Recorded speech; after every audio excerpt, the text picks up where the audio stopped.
Hi hello నమస్తే అండి. Welcome to ప్రభా డైలీ లాగ్స్. ముందుగా అందరికీ దేవి నవరాత్రి శుభాకాంక్షలు. ఈ దేవి నవరాత్రులలో అమ్మవారు మనకు 9 రూపాలలో దర్శనం ఇస్తారు. ఈ దేవి నవరాత్రులలో మనకు అశ్వయుజ పాడ్యమి నుండి 9 రోజులు జరుగుతుంది.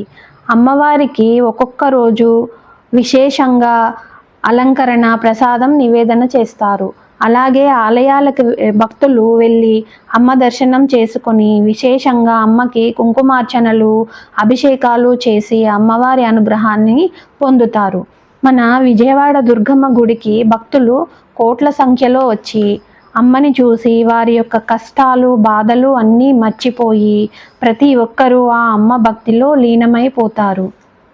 అలాగే చాలామంది భక్తులు అమ్మవారి దీక్ష తీసుకొని ప్రతిరోజు ఉదయం సాయంత్రం షోడశోపచార పూజ చేసుకొని అమ్మకు విశేషంగా కుంకుమార్చన అమ్మ యొక్క కీర్తనలు చేస్తారు. వీరు అమ్మకు విశేషంగా దీపాల అలంకరణ చేస్తారు.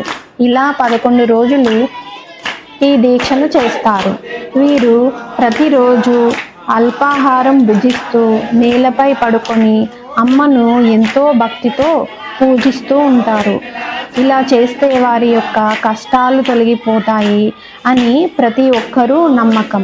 అలాగే వీరు చివరి రోజు అమ్మకు బోనం సమర్పించి ఇరుముడి కట్టుకొని విజయవాడ దుర్గమ్మకు ఇరుముడిని సమర్పిస్తారు.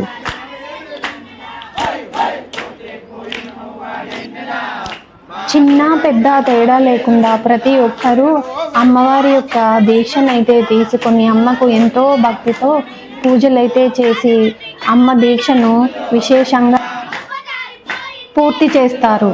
జై భవానీ.